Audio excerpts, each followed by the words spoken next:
Good morning. My name's Laurie, and today I'm going to read you a story about an animal who's grumpy. Now, you may not know what grumpy means, and that's okay. But I know that every one of us have felt grumpy at one point in time in our lives. Whether it was we woke up early in the morning and we didn't get a good night's sleep, or we had to skip our afternoon nap because it got too busy of a day. But you know what? We're going to explain grumpy right now. And grumpy means someone feeling very, very tired. And when people are very, very tired, they can often get their feelings hurt really easily. Or they might say mean or angry words when they really didn't mean to say mean or angry words to their friends or family. So today, I'm going to read a book called Grumpy Monkey. And it's by Suzanne Lang and illustrated by Max Lang. And I want you to remember, when I read the book, to think about how that animal felt and how it was hard for him to express his feelings and how his friends tried to help him express those feelings, realize how he was feeling, and had ideas to help him get out of being grumpy.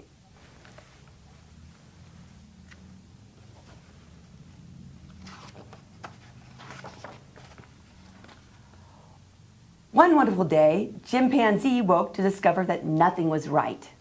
The sun was too bright, the sky was too blue, and the bananas were too sweet.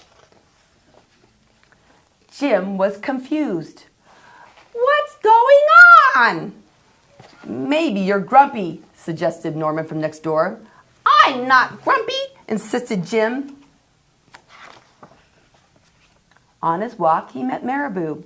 Jim's grumpy, Norman told Marabou. Why are you so grumpy, Jim? Asked Marabou. It's such a wonderful day. Grumpy me? I'm not grumpy. But look how you're standing, Marabou said.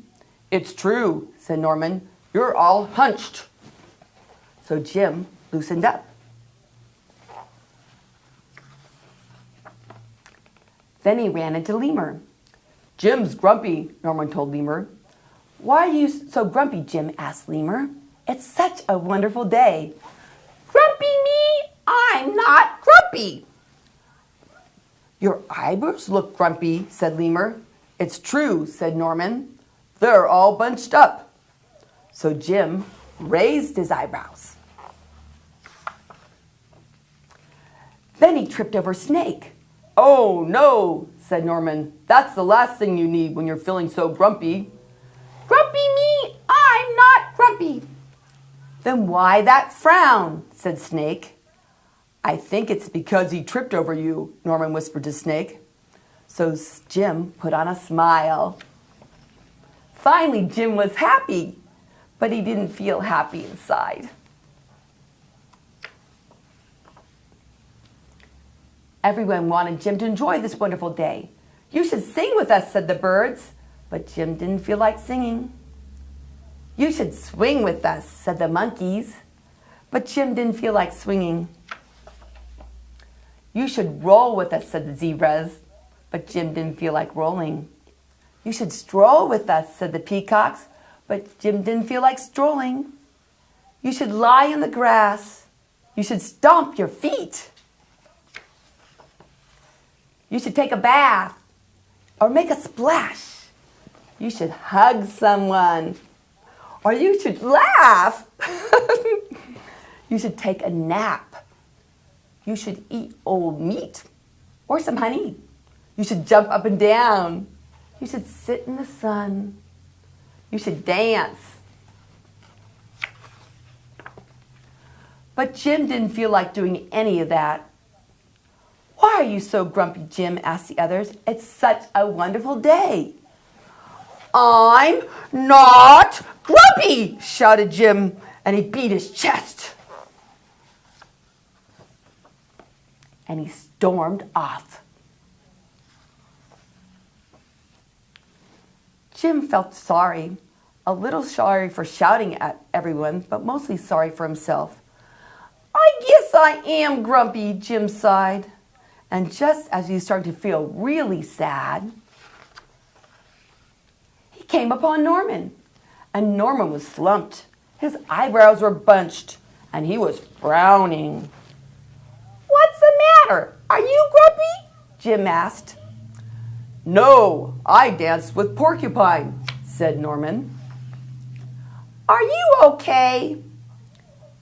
It hurts, but I probably feel better soon enough, said Norman. Are you still grumpy? Yes, but I probably feel better soon enough too. For now I need to be grumpy. It's a wonderful day to be grumpy, said Norman. Jim agreed, and he already felt a little bit better. Now I have some questions I want to ask you. When Norman began walking with Jim in the jungle, he met 3 friends. And those 3 friends noticed that Jim's body language said he was grumpy. Now body language, we say our words, we express how we feel. But body language can tell us how we feel by people looking at how we stand or how our eyes look or our mouths. So what did Marabou notice about Jim that he realized that he was grumpy? What was his shoulders doing? He was all hunched up, wasn't he? Yes, he was. And so what did Jim do to look less grumpy? He loosened up his shoulders. He dropped them and relaxed some more. And then they continued walking. And they met another friend named Lemur. And Lemur also noticed Jim's body language. And what did Lemur notice? Was it eyebrows, right? His eyebrows were all bunched up, so that made his eyes look a lot smaller. He didn't look very happy that way, did he? No. So what did he do differently to make his eyes look not so grumpy? He lifted his eyebrows, didn't he? Yes, he did. And then they came upon, and oops, he tripped over somebody. And that was Snake, his friend. And Snake noticed his body language too. And what did Snake say about his body language looking grumpy? What was his mouth? Was it his mouth? A big frown. He was not happy at all. So what did he do to make it look less grumpy?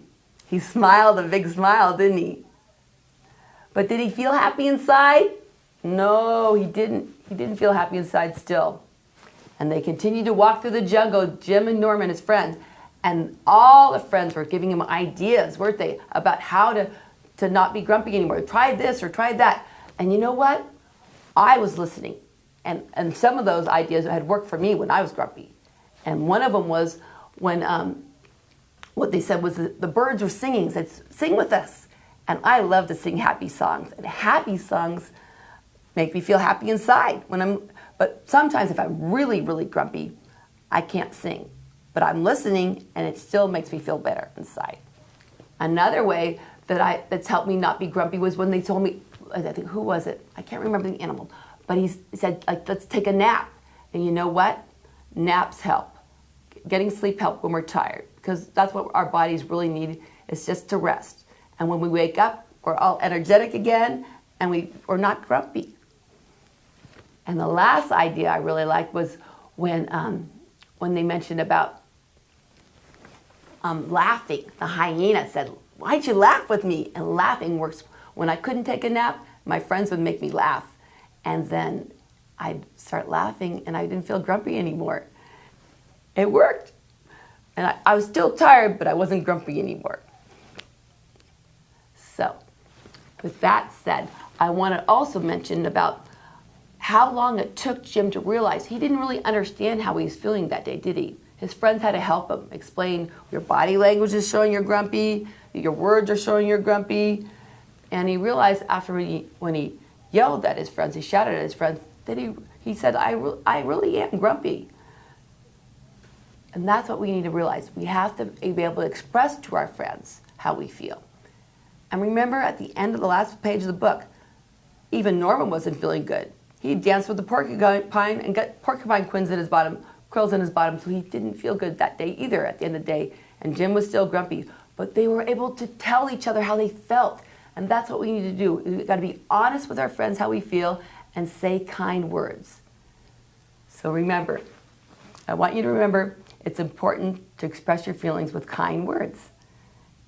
And that builds strong friendships. Have a wonderful day.